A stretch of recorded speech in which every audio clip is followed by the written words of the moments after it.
You know what you're listening to? Is that a trick question? It's the I Still Love This Game podcast with your host, Matthew Damian.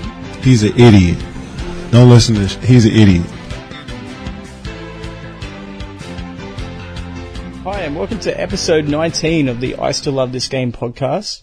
In this week's show, we're going to change things up a little bit.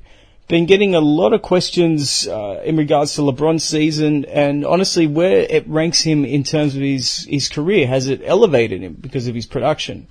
And with those questions, there have been multiple people linking to a conversation between Nick Wright and Chris Carter, the ex-NFL player, wide receiver Chris Carter. And they were discussing LeBron versus Jordan. Now, I haven't seen this clip. I have seen other clips from Nick Wright, so I've got a pretty good idea of what it's going to be, where he's going to go with this. But I haven't seen this individual clip. So what I'll do is I'll play the clip, and I'll be stopping it at certain parts once they've finished their points, and I'll be either rebutting or agreeing with them on their points. So, as I said before, it's a different format to what we've done before. The original format staying, I'm not getting rid of that format. This is just a one-off. And but we'll see how it goes, and if it comes out good and people enjoy it, then potentially in the future we'll do this again. But enough of me rambling, and let's get right into it.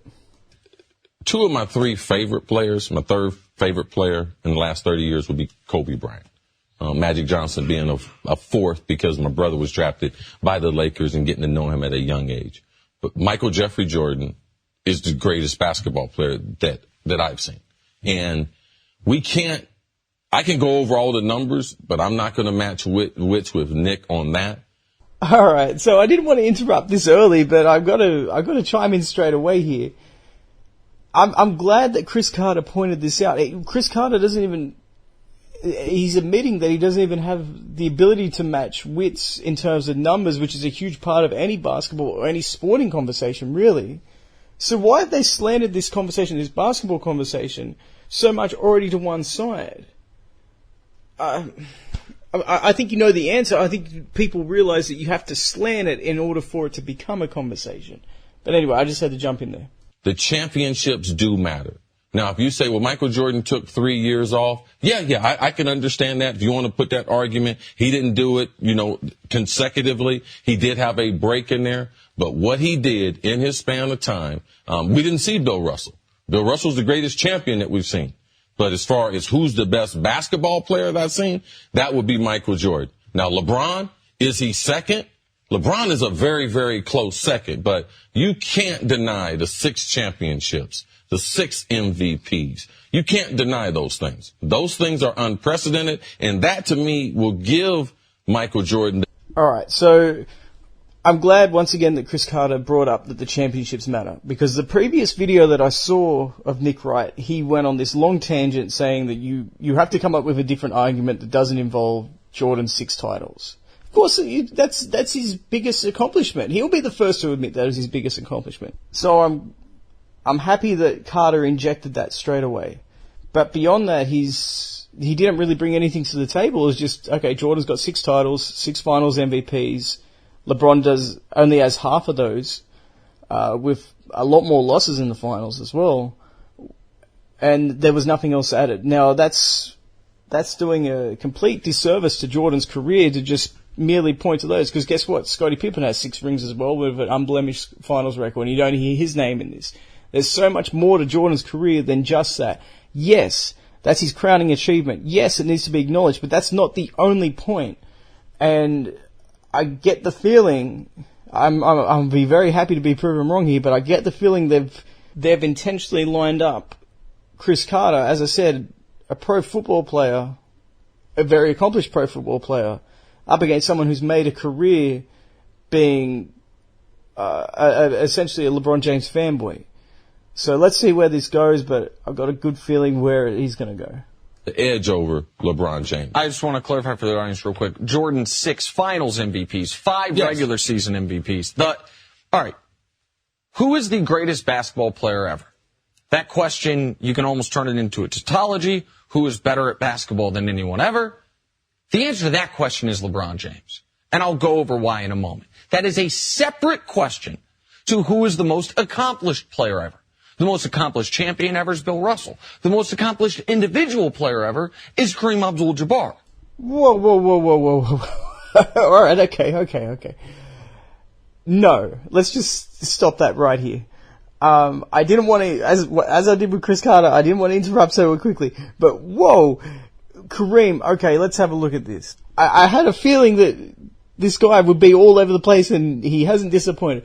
Kareem is not more accomplished than Michael Jordan. Kareem has 6 rings, the same as Jordan, but he also played with Oscar Robertson and Magic Johnson. Scottie Pippen's a great player, don't get me wrong, but if you dare think he's in the same class as an Oscar Robertson or a Magic Johnson, you do not know basketball. Greatest scorer of all time? Well, he scored the most points. He also played 20 seasons or 19 seasons. He has 1 more MVP, that's correct. But the difference is, when Jordan was winning MVPs, he was also winning titles. That was typically not the case with Kareem. He did that once in Milwaukee, that was it. And he also did it technically in 1982, but who was the finals MVP? It was a rookie named Magic Johnson. In fact, fun fact for all you guys, Kareem only was the finals MVP twice in his career. Granted, one of them was an amazing performance in the 85 finals when he was an old man. He probably should have retired at that point. But there is no way on God's green earth that Kareem is more accomplished than Michael Jordan. If you look at the longevity of his career and the career totals, then sure, you can probably make an argument that he is. But you're forgetting that he played 20 seasons as opposed to 14 or 15, and that's including one season when Jordan only played about 8 games because he broke his foot, and Jordan also, the Wizard years, and also the year where Jordan came back in 95 and he only played, 17 games? So no, unbelievable. So it is not an accomplishments discussion. Jordan wins that argument. Now, as Chris would say, Jordan's cement is dry. LeBron's is not. Mm-hmm. So we'll see if LeBron can catch him in MVPs. LeBron's at 4, Jordan's at 5. In rings, LeBron's at 3, Jordan's at 6. But the question is, who's better at the sport? Who is? Aliens come down to Earth. They say you got first overall pick for the fate of humanity. Who's the number 1 pick in world history? And the answer is LeBron James. Not if those aliens are coming out of the Western Conference and they're playing in the finals. What if those aliens are Kawhi Leonard or Andre Iguodala or Jason Terry or JJ Barea perhaps? I don't think people will be taking LeBron James number 1 in that circumstance. I don't think they'll be taking him at all in that circumstance. But good point, good realistic point, right? Good realistic hypothetical. If aliens came down, why would aliens come down and challenge us to a pickup game? Oh, well, okay, right. I haven't heard that before. That didn't happen in Space Jam or anything, did it? The sad thing is, I was willing to give him a pass on that first point, the Kareem point, because I was thinking, maybe he's warming up, whatever. He's just trying to get into groove a little bit. But his second point's even dumber.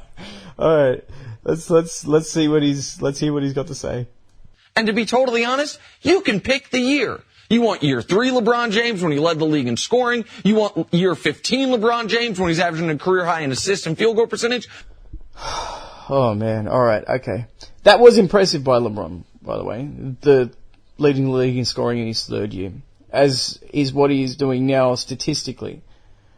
But, considering this is a Jordan versus LeBron topic, why not compare Jordan in his 3rd year as opposed to LeBron in his 3rd year? You want to take a guess how many points per game Jordan averaged in his 3rd year, which was really his 2nd year, by the way, because his second year he only started 7 games. His 3rd year he averaged 37 points per game. And then if we want to talk about the back end of his career, Jordan at the age of 34, which is older, much older. LeBron just turned 33 a few days ago, less than a month ago. Jordan in his 34, so a full calendar year, full older. He led the league in scoring. Was it league MVP? Was it All-Star Game MVP? All-Defensive First Team, All-NBA First Team, and Finals MVP. So as impressive as what LeBron is doing and what he did do in his 3rd year, no comparison. Next. You picked the year because not only is he the best player ever, he's had the longest prime ever. Now, I will give him credit. That's an interesting point, but I'll still point to what I just said. Jordan in his 3rd year led the league in scoring. And really, he led the league in scoring for 7 or 8 years from his third year all the way up to 93. And then, of course, he retired, and he came back and played 17 more games in the 94-95 season. So I don't want to count that, because he didn't qualify to be the scoring leader. He wouldn't have been it anyway. He only averaged 26 or something, or 27 points. So he would have missed out that year. But you take away, because that's only 17 games. It's not like he played 70 games. That's only 17 games. The 3 seasons after that, he led the league in scoring and was MVP twice in those years, including his final year. So tell me, how does LeBron get given credit for having the longest prime when Jordan did that virtually his entire career, and it wasn't until he became a Wizard that he fell off? But now that we're at game 1072, let's just do a tale of the tape. LeBron has more assists. LeBron has more rebounds. LeBron has a higher field goal percentage. LeBron has a higher three-point percentage. LeBron has a higher box score plus minus. LeBron has a higher value over replacement player. LeBron's been to more NBA finals. LeBron has more everything in the playoffs. Okay, congratulations. He knows how to read a box score. Of course, LeBron's going to have more rebounds and more assists. Those are just the roles he plays. LeBron, I've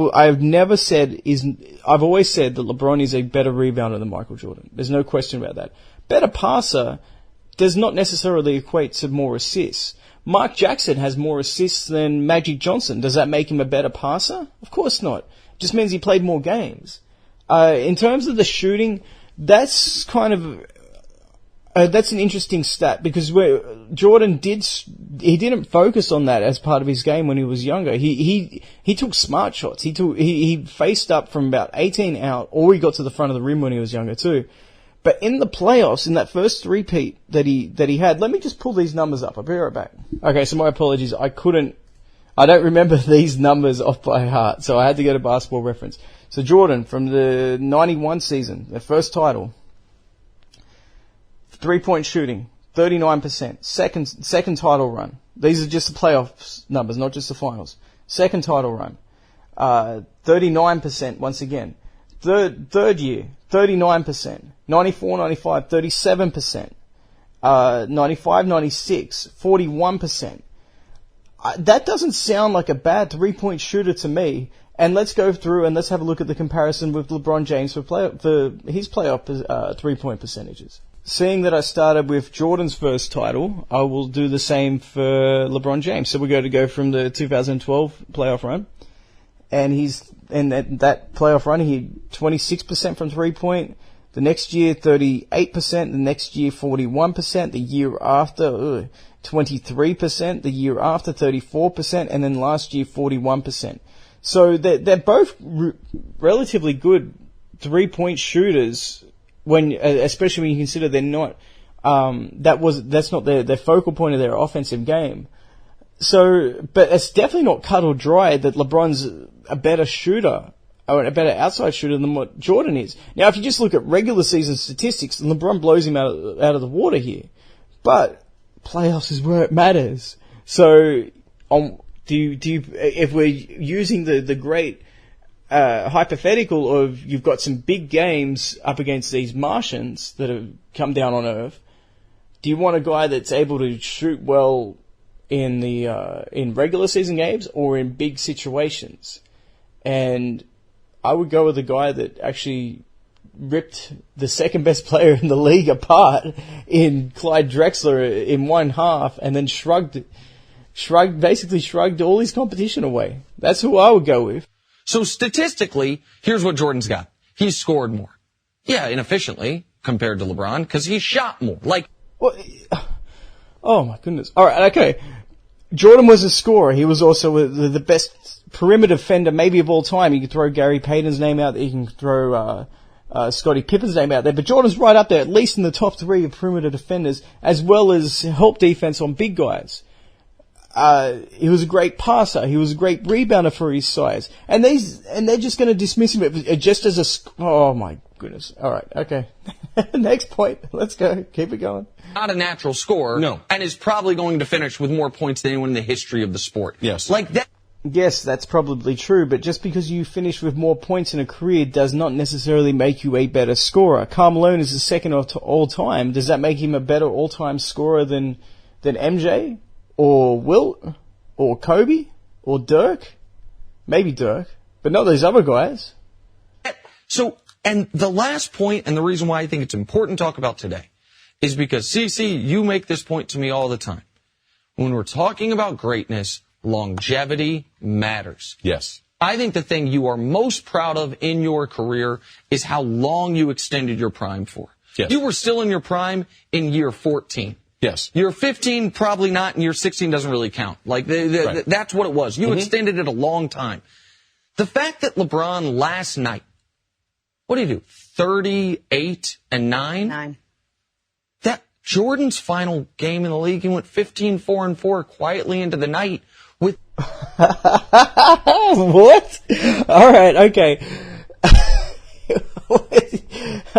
See, it's bad. When he started off, I thought that he would gradually ascend to some good points, but he's gone way down. He is now comparing, or using as ammunition as to why LeBron is better. He's comparing a 33-year-old LeBron James to a 40-year-old Michael Jordan. And the evidence that he's using is a meaningless game because they were out of playoff contention in Philly, where you have 15 points and really half of them Philly weren't even defending him on. The last play, Eric Snow actually fouled him intentionally so he could get a few more points at the foul line.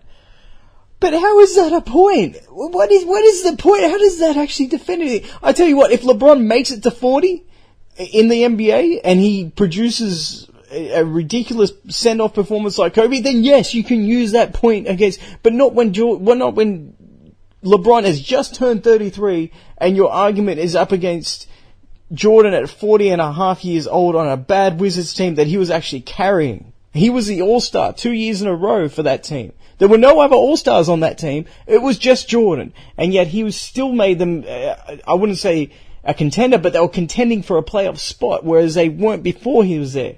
Unbelievable. Can we get Chris Carter back in on this, or is he just going to sit here and listen to all this nonsense? A Wizards team. So, and people are like, oh, well, Jordan retired, so he was older. Didn't nobody make him retire? Jordan went to college. Nobody made him go to college, by the way. Oh my goodness. Alright. Jordan retired the first time, mainly due to the fact that his father was murdered. Are we going to just ignore that? Or is that just an inconvenient part of it? And yes, he went to college. I didn't know that was such a bad thing. Nobody forced him to, but I tell you what, it was so rare back then. I know this doesn't come up in the box scores, but it was so rare back then for players to go into the NBA straight from high school. Moses Malone joined the ABA straight from high school. And before Kevin Garnett did it, I mean, Sean Kemp did it, but that was because of a problem with grades. And that wasn't even a straight jump because he tried to go to Kentucky. And he didn't, and that's when they realized his grades weren't good enough. And then he declared for the draft and he was the 17th pick or something like that. So he wasn't even a lottery pick. But they're using college against him? Wow. Either. Moses Malone made it clear you can go straight out of high school. Yeah, Michael Jordan need to go to college. Absolutely right. So Alright, so they addressed Moses Malone. But you know what? There's a difference here. Once again, Moses Malone, when played in the ABA, it wasn't the NBA. ABA was known for being more of a showman league. It was a softer league. The NBA in the 80s was known as being really the golden era of tough basketball. There's no way a guard would have been able to make it back then, coming straight from high school. No chance of that happening.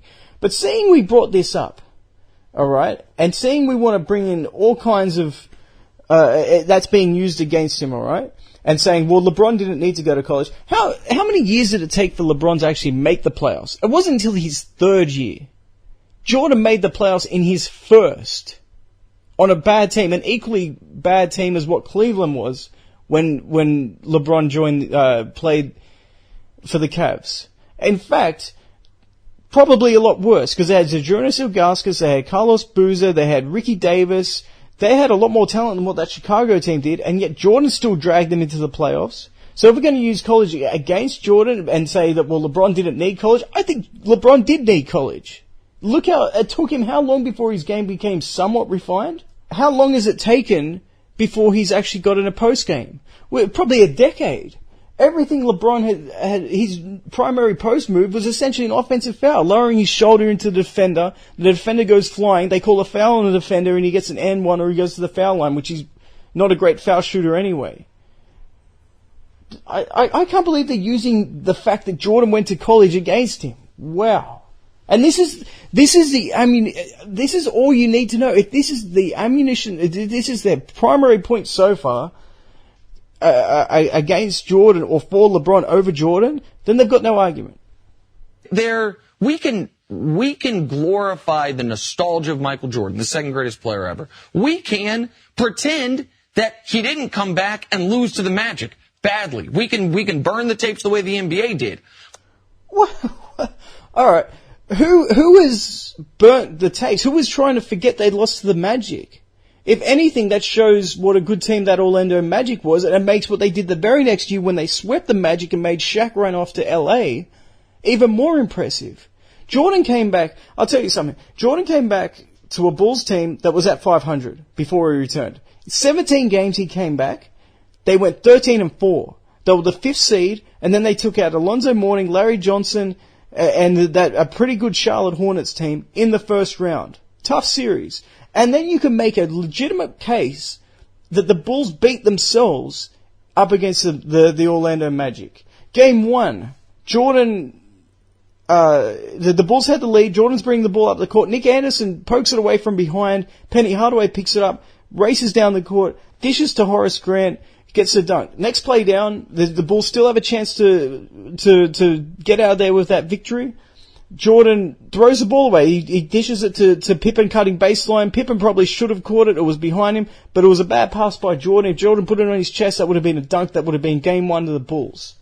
The very next game, Jordan comes back, lights up the Orlando Magic. Absolutely tears them apart. This is the game that he shreds 45 and puts number 23 back as his jersey number, because Nick Anderson started talking about, well, 45 is not 23, or worse to those effect. The Orlando Magic only lost 2 games in the regular season at home.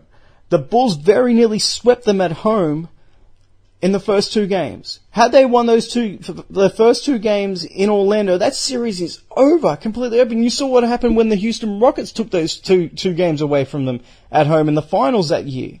The Bulls would have done the exact same thing, and then they would have made to the finals where they probably would have gotten crushed by the Rockets, but that's irrelevant. The point that I'm making is, if that's going to be used against Jordan, the fact that he came back for 17 games and dragged a team that was 500 very nearly back to the NBA Finals, what kind of standard is that? I hope they bring up at some point LeBron's crushing failures. Or has the NBA burnt those tapes like they burnt the tapes with Jordan losing to the 95 Magic, despite the fact that they're absolutely everywhere? But when you're talking about who's better at basketball than anyone ever, it's the guy we watched last night in year 15. LeBron is tremendous. All right. Let me just process this. So, LeBron is better than Jordan because Jordan lost in the 95 playoffs despite being a massive underdog in the second round to Shaq and Penny and one of the great potential dynasty teams of all time. But they're not going to bring up LeBron losing to Orlando in 2009 despite being heavy, almost unbackable favorites. They're not going to bring up LeBron losing to an old Boston Celtics team in the 2010 semifinals. Back-to-back years, by the way, LeBron was MVP, not a guy playing 17 games. He was the MVP of the regular season, and he underperformed. Remember the whole quitting accusations?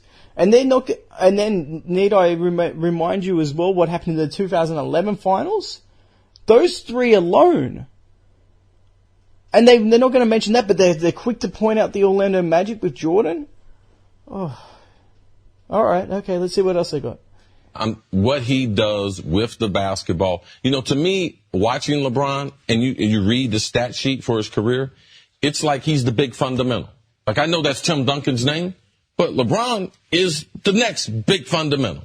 Assists, rebounds, points, regular season, games played, playoffs, like all those things. But 6 finals and being undefeated in those finals, we have to tally that. Now, how much Are we going to add, how much weight we put on that? That's really up to the individual. Let me ask you this, though, CC. When you look at the teams LeBron's played in the finals, would Jordan have been 6 for 6 if he played 3 in a row against these Warriors teams? Yes. The Warriors aren't good rebounding teams, and they're not great defensive teams. How are they going to slow down MJ himself? Beyond that, let's also look at the help LeBron's had. Yes, he's gone up against a pretty talented Warriors team, but look at the talent that he's had. Yeah, Kyrie Irving, Kevin Love, J.R. Smith, Channing Frye, Kyle Korver, all this talent that he's had himself. It's not like he's going up there. It's not like Allen Iverson in the 2001 finals going up against Shaq and Kobe with Tyronn Lue and George Lynch. Oh, but we're going to forget that point, I'm sure. The NBA's burnt the box score. Oh, jeez. No. There is. No, they would have got one of those. Who would have got one? The Warriors. The Warriors would have at least got one of those. Well, I'm giving them benefit of the doubt. Sure. But it wouldn't be 6 for 6 in that situation. Are they actually going to elaborate on how the Warriors were going to win? And I'm assuming they're not going to elaborate. I wrote an entire section on my book as to the 96 and the 91 Bulls team up against the 2017 Warriors. And there's no conceivable way that this Warriors team, 1, can rebound with this Bulls team, either Bulls championship team, or 2, slow down Michael Jordan.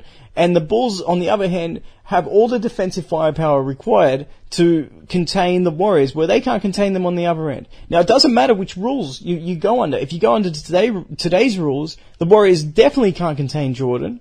But if you go under the 90s rules, that's playing right into the Bulls' hands of being a physical, swarming defensive squad. There's no way that Warriors team beats a lot of great teams because they don't rebound and they're not great defensively. This year's Warriors team may be different because of the emergence of Kevin Durant defensively. You got Draymond Green, you got Kevin Durant, and Klay Thompson's a pretty solid defender too. So you got 3 guys that can play good quality defense. Last year it was really 2 with Kevin Durant emerging, but the best example you can throw for the Bulls is what they did to the Phoenix Suns. The Phoenix Suns were loaded with talent. They had Danny Ainge coming off the bench, an NBA champion. Tom Chambers, look up his career and the amount of points that he scored in his career coming off the bench. Plus you had Dan Marley, Kevin Johnson, Charles Barkley, of course. They were loaded with talent offensively. So they're the closest thing that you've got to it. And they, honestly, the Bulls should have swept them too. They won the first 2 in Phoenix. And at that point, after the series was essentially over, I know that Phoenix took them back to 6 games, but I don't think the Bulls really took them seriously at that point. But how about we flip this around? How about we say, any LeBron James team up against any team in the finals that the Bulls face, are they a guaranteed win? Up against the 91 Lakers, probably. I mean, they were running on fumes at that stage. Magic was still great. Byron Scott was really slowing down. James Worthy was playing very well, but he got injured in the finals. But I think any LeBron James led, I'm putting air quotations around led because he also had Dwayne Wade and Chris Bosh and Kyrie Irving alongside him. But any championship team with LeBron James on it, I think they would have won. I don't think they would have been in Portland. I don't think they would have been in Phoenix. You could make an argument they would have been in Seattle, but they would have been, the floor would have been wiped with them by the 97 and 98 Utah Jazz teams. And if you don't believe me, just look up some YouTube videos of what that Stockton and Malone pick and roll did to Shaq and the Lakers, as well as Hakeem and the Rockets in 97 and 98. They toyed with them. We talk about James Harden in any other circumstance would have won the MVP last year. The same goes for the Utah Jazz. The Utah Jazz in nearly any other circumstance would have won a championship in either 97 or 98 or both years had they not run into the greatest defensive team of all time. So the 6 for 6 matters. I understand that it matters. Go ahead, Chris. Now, if LeBron was able to get to 4 or 5, because I told you I do some strange math, all right? Went to Ohio State 3 years. We decided to part ways. Had to go get me a job. But LeBron's 2 championships in Miami. All right. I give him credit for that. Tremendous. After the decision, getting those 2 championships, coming back to Cleveland, getting that championship, that one to me is worth 2. You know what's interesting that they won't mention, or I don't think they'll mention. I'm once again happy to be proven wrong here, but it took those LeBron championship teams 7 games to get over the line, and the only other time they won it, the only other title that he won was up against an even younger and more immature Oklahoma City team. My point is, without Ray Allen making that shot in Game 6, as well as without Kyrie Irving making that shot in Game 7 against the Warriors, there's a very real chance that LeBron would only have 1 ring. Just keep that in mind. Let's hear what they have to say now. Now, if he's able to be one of the greatest teams ever in Golden State when they added Durant, I'm going to give him 2 more for that one. So we're going to be sitting at 6. This is like a scene out of The Jerk. Well, if you look at the modern basketball, you have to be able to adjust it because LeBron has all the other numbers. So how many titles do we give them for Wilt for breaking up ending, I should say, not breaking up, but ending the Boston Celtics dynasty? 15? I'm happy with that. Let's give Wilt 15. Going back to Cleveland and doing what he's doing against the competitions in the West, that right there deserves some credit. The other thing I just want to do is dispel, because there are 2 knocks on LeBron that people fill my Twitter mentions with, right? One of them is fair. The 2011 finals against the Dallas Mavericks. Not only was LeBron not the best player on the court, LeBron was one of the primary reasons they lost. Maybe the primary reason they lost. Nothing to do to go back and change that. Right. Now, what he's done since then is rip off the greatest 7-year stretch in the history of the sport. What is wrong with this guy? Okay, he's heading towards the right path. He starts making some interesting points, some correct points, especially about LeBron being the primary reason they lost in the 2011 finals. He goes from that to saying one of the dumbest things I've ever heard and saying that this is the greatest 7-year run in NBA history. First of all, that was an 8-year run. Jordan and the Bulls won 6 out of 8 titles. It was almost a 6-year run. If Jordan didn't retire those in the middle of it, for his father dying, by the way, not because he just wanted to wake up and play baseball or play golf, although baseball was a motivation, a big part of that was his father dying. Regardless, are we going to forget that Bill Russell won 8 straight titles? Or are we just going to completely ignore that? We're not allowed to, when people say that Jordan's the greatest winner of all time, people bring up LeBron James fans will say, what about Bill Russell? He's the greatest winner of all time. Chris Carter said that a second ago. So how are we going to instantly ignore that when some, what? Oh. But he can't change what happened against Dallas. But the other knock on him, Jenna, is people like, who do you want to take the last shot with the game on the line? Well, luckily, now they've played the same amount of games. We got some numbers. In the playoffs, tied or trailing, 5 seconds left. Jordan was 5 for 11. LeBron was 6 for 12. What's the most clutch moment you can play in? A Game 7 in the playoffs? Who has the highest career points per game in Game 7s of the playoffs? LeBron James? All right, so that is true about LeBron having the highest points per game average in Game 7s. But there's a couple of things to remember. Jordan only played in 3 Game 7s. One was against Detroit in 1990. That was a Scottie Pippen migraine game. The other one was against Ewing and the Knicks, where he had 42 points, I think it was. It might have been 41. And the other one was against the Pacers, where he had 28 points. Didn't shoot a high percentage, got a lot of rebounds. It was reminiscent of Kobe in Game 7 against the Celtics in the finals. But I looked this up, right.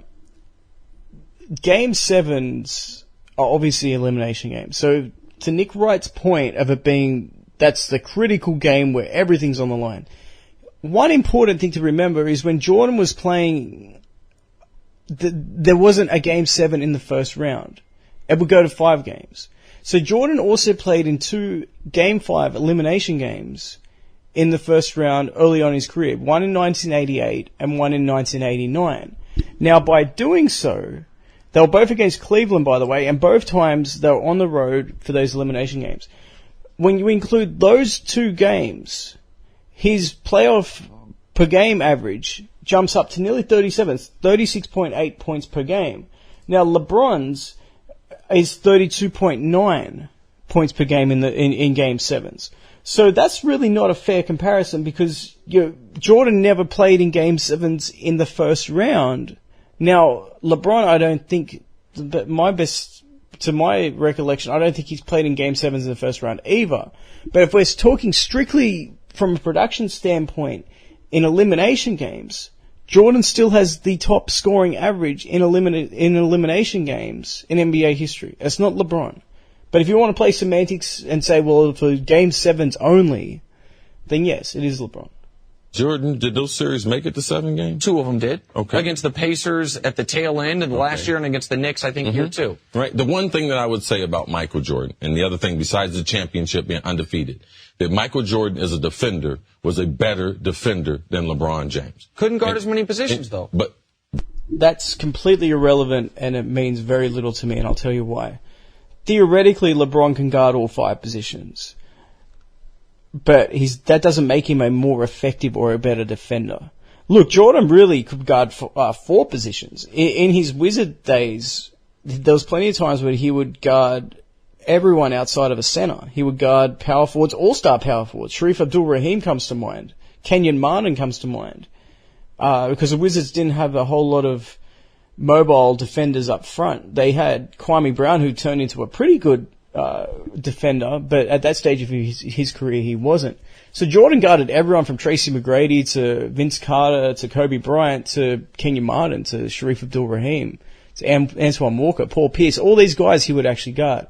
Now, getting back to why that doesn't mean a whole lot to me is there is a huge list of players absolutely tearing up LeBron in the NBA playoff, ranging from Paul Pierce to Jason Terry to JJ Barea to Danny Green to Kawhi Leonard. Now, Kawhi Leonard, this is a bad one because Kawhi Leonard wasn't even an all-star. He was considered a defensive player. Same with Iguodala when he won Finals MVP. He shot lights out in that series, and LeBron wasn't guarding him very well. Kevin Durant in both finals put up huge numbers on LeBron. So, yes, theoretically, he has the size to, especially in this era, to guard all 5 positions. We rarely see that, by the way. Think back to last year's playoffs up against the Pacers. He wasn't the one guarding Paul George. So yes, he can theoretically play all 5 positions, but he doesn't do it well. He'll get you a lot of highlight plays. He'll play the passing lanes well. He'll get chase down blocks, obviously, which is essentially his signature play. But beyond that, he's not a lockdown defender, whereas Jordan, on the other hand, was. There are very few examples, and when I say very few, I can't find any. With the exception of Dan Marley, and we're talking in the 93 finals, and we're talking about a points per game average increase of about 1 point. But there's very few examples of guys that Jordan was guarding in the finals or the playoffs where their averages would go up. But there are so many examples of guys that LeBron was guarding, and he was just getting absolutely roasted. And I listed them before, and there's probably more examples too.